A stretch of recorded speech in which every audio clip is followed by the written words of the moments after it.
வாக்குண்டாம் நல்ல மனமுண்டாம் மாமலரால் நோக்குண்டாம் மேனி நுடங்காது பூக்கொண்டது பார் திருமேனி தும்பிக்கையான் பாதம் தப்பாமல் சார்வார் தமக்கு.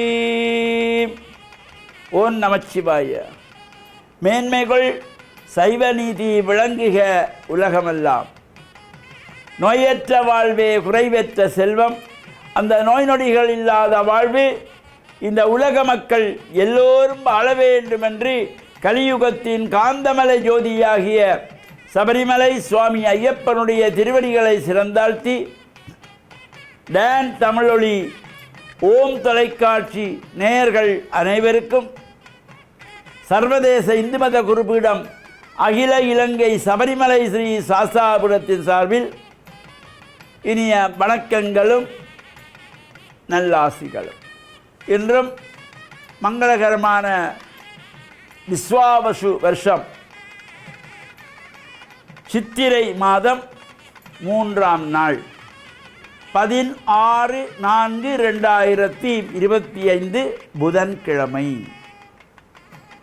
இன்று மலர்ந்திருக்கின்ற இன்றைய பொழுதும் நம் எல்லோருடைய வாழ்விலும் எல்லா விதமான சிறப்புகளும் வெற்றிகளும் செல்வங்களும் கிடைக்க வேண்டுமென்று இஷ்ட தெய்வங்களை குலதெய்வங்களை எல்லாம் பிரார்த்தனை செய்து இன்று புத வாரம் என்கின்ற புதன்கிழமை சித்திரை மாதத்திலே வந்திருக்கின்ற முதலாவது புதன்கிழமை. பொன் கிடைத்தாலும் புதன் கிடைக்காது என்பார்கள் சுப காரியங்கள் செய்வதற்கு. இப்போ இன்றைய நாளிலே இந்த வருஷப்பிறந்து அந்த வருஷப்பிறப்பிலே நமக்கு பெரியவர்களை பார்க்க போக முடியவில்லை, பெரியவர்களிடத்தில் ஆசீர்வாதம் பெற முடியவில்லை என்றால் இன்று இந்த புதன்கிழமை 3ஆவது நாள் இன்று சென்று பெரியவர்களை வணங்கி அவர்களிடத்திலே ஆசி பெற்றுக்கொள்வது, அவருடைய கைகளினாலே கை விசேஷம் பெற்றுக்கொள்வது. இந்த வருஷம் கழித்தால் வருஷம் பிறந்தவுடனே கை விசேஷம் வாங்குவது என்று அது சிறு பிள்ளை காலத்திலேருந்து எல்லோரும் சொல்லி எல்லோருக்கும் வருஷம் பிறந்தால் கை விசேஷம் வாங்க வேண்டும். அப்போ அந்த கை விசேஷம் கொடுக்கப்படுகின்ற பொழுது மங்களமான வெற்றிலை தாம்பூலம் 2 வெற்றிலை எடுத்து நெல் மணிகளை பரவி அதில் காசுகள் வைத்து அதனை நல்ல மனதோடு இந்த பெரியவர்கள் எல்லோருக்கும் கை விசேஷம் கொடுப்பவர்கள் கையினாலே கொடுக்கின்றது சிறப்பு. இது எவ்வளவு கொடுக்கிறார் என்பது முக்கியம் அல்ல. அவர் 1 ரூபாய் கொடுத்தாலும் சரி, 1000 ரூபாய் கொடுத்தாலும் சரி, 10,000 ரூபாய் கொடுத்தாலும் எந்த மனதோடு கொடுக்கிறார் என்கிறது எனக்கு முக்கியம். இதை விட எவ்வளவு தொகை என்பது முக்கியமல்ல. நல்ல மனதோடு இந்த பிள்ளை நல்லா இருக்க வேணும், இவன் வளர்ந்து பெரியவனாக வர வேண்டும், இவன் வாழ்வில் உயர்வுகளை பெற வேண்டும் என்ற நல்ல மனதோடு அவர் 1 ரூபாய் கொடுத்தா கூட அதனுடைய வாழ்வில் உயர்வை தரும். எனவே இந்த கொடுக்கின்ற பொழுது நல்ல மனதோடு கொடுக்க வேண்டும். அவ்வாறு பெரியவர்களெல்லாம் அவர்களுக்கு நாம் வணங்கி இந்த கைவிசேஷம் பெறுகின்றது வகையிலே இன்று புதன்கிழமையும் இந்த கைவிசேஷம் காலை நேரத்திலே 7:30 முதல் 11:46 வரையிலே இந்த கைவிசேஷம் கொடுத்து கொள்ளலாம், வாங்குகின்றவர்கள் வாங்கிக் கொள்ளலாம் என்று சிறப்போடும். அதோடு இன்றைய தினம் சங்கடங்களை நீக்குகின்ற விநாயகப் பெருமானுடைய சங்கடகர சதுர்த்தி விரதம். இந்த சங்கடகர சதுர்த்தி விரத அனுஷ்டானத்தில் ஈடுபடுகின்றவர்கள் விநாயகப் பெருமானுடைய ஆலயங்களில் சென்று அங்கு நடைபெறுகின்ற பூஜை வழிபாடுகளும் கலந்து இறையருளையும் பூர்ணமாக பெற்று வாழ்வில் உயர்வுகளெல்லாம் பெறுகின்ற வகையிலே நாம் இந்த மலர்ந்திருக்கின்ற விஸ்வாவசு என்ற சித்திரை வருஷப்பிறப்பை சந்தோஷமாக ஆனந்தமானதாக இந்த வருடம் பூராவும் நமக்கு மகிழ்ச்சியாக இருக்க வேண்டும் என்று இறைவனை பிரார்த்தித்து சங்கடகர சதுர்த்தியிலே விநாயகப் பெருமானிடத்திலும் சென்று அருகம் புட்கள் கொடுத்து அர்ச்சனை செய்வித்து வழிபாடுகள் செய்து சிதறுதேங்காய் அடித்து பிரார்த்தனைகள் செய்கின்ற பொழுதும் எல்லா விதமான சிறப்புகளுக்கு வாழ்வு உயர்வு பெற்று பேரானந்த பெருவாழ்வு வாழ டான் தமிழொலி ஓம் தொலைக்காட்சி நேயர்கள் அனைவருக்கும் சர்வதேச இந்து மத குறிப்பீடம் அகில இலங்கை சபரிமலை ஸ்ரீ சாஸ்தாபுரத்தின் சார்பில் நல்ல ஆசிகளை கூறிக்கொள்வதில் மனமகிழ்வு கொள்கிறோம். சர்வே ஜனாக சுக்கினோம் பவந்து சமஸ்த சன்மங்களானி சந்து. சுபம்.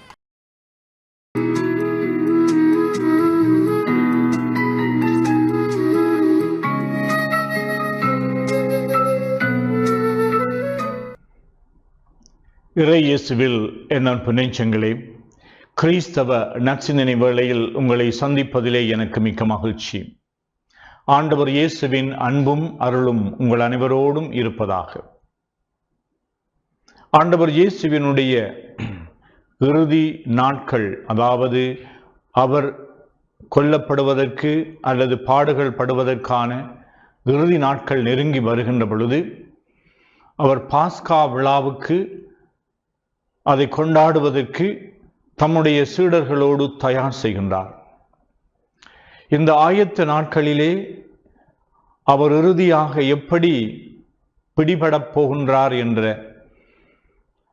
அந்த உண்மையை, அந்த நிகழ்வை அவருடைய மனத்திலே இருந்து எடுக்க முடியாத அளவிற்கு அது ஒரு முள்ளாக அவரை தைத்து கொண்டிருந்தது. அந்த முள்ளுதான் தான் எப்படி காட்டி கொடுக்கப்பட போகின்றார் என்பது.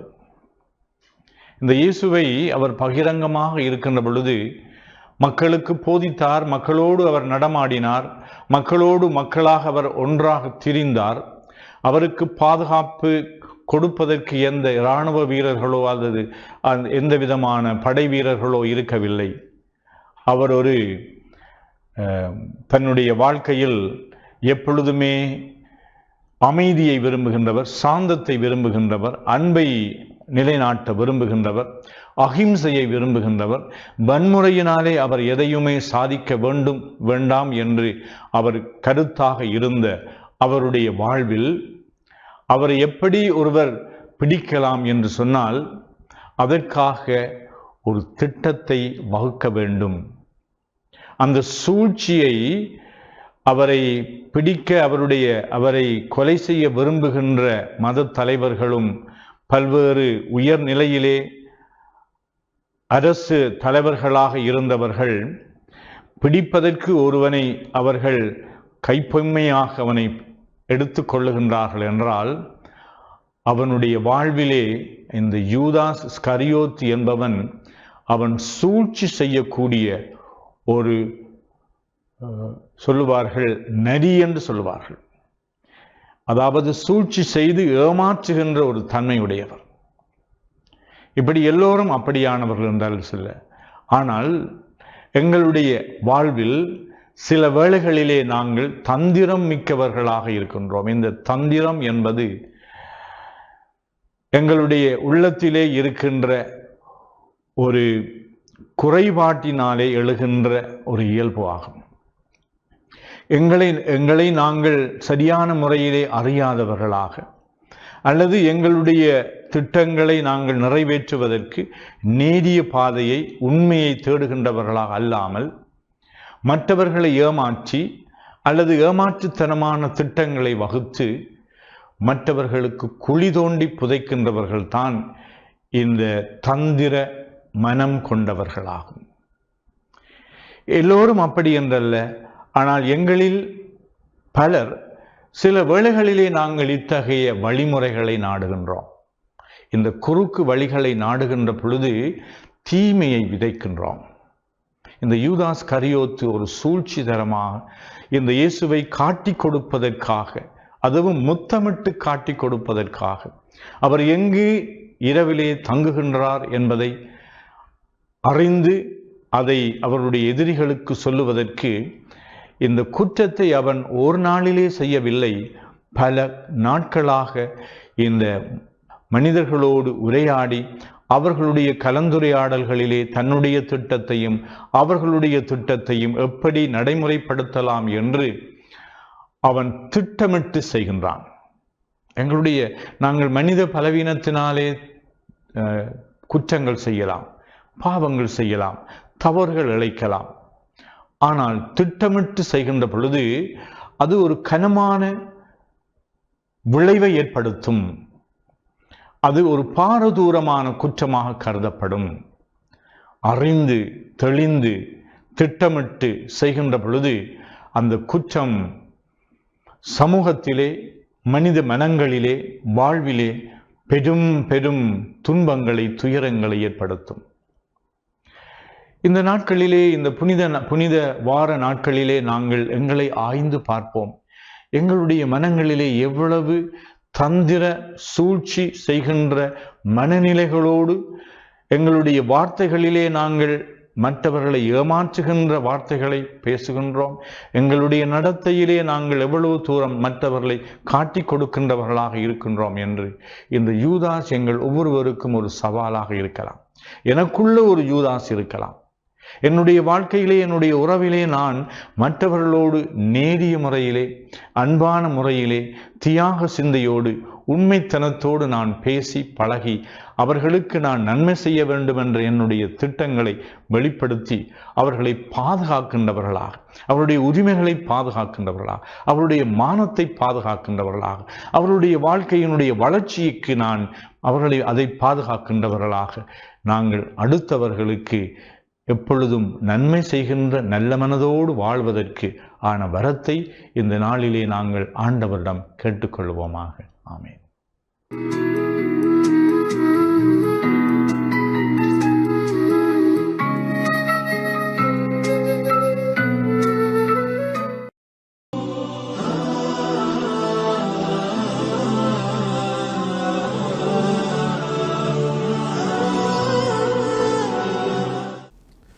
அல்ஹம்துலில்லாஹி ரப்பில் ஆலமீன் வஸ்ஸலாத்து வஸ்ஸலாமு அலா முஹம்மதின் ஸல்லல்லாஹு அலைஹி வஸல்லம் வ அலா ஆலிஹி வஸஹ்பிஹி அஜ்மஈன் அம்மா பாத்.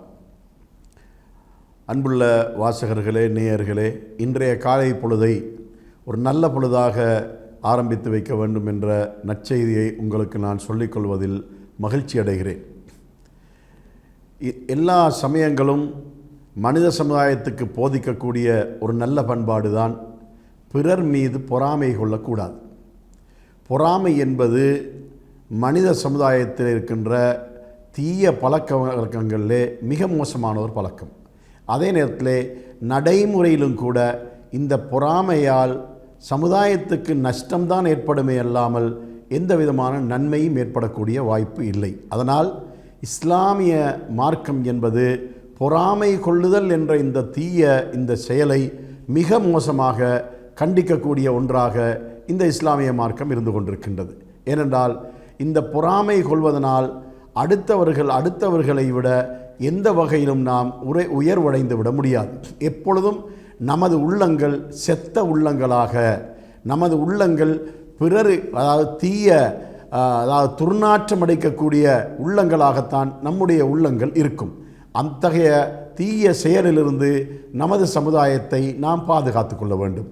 திருமறை குர்ஆனிலே அல்லாஹு தஆலா சொல்லுகின்ற அந்த நேரத்திலே இந்த பொறாமை என்பதை பற்றி சொல்லும்போது அல்லாஹ் சொல்லி காட்டுகின்றான், அம் யஹ்சுதுன நாஸ அலா மா ஆத்தாஹுமுல்லாஹ் மின் ஃபத்லிஹி.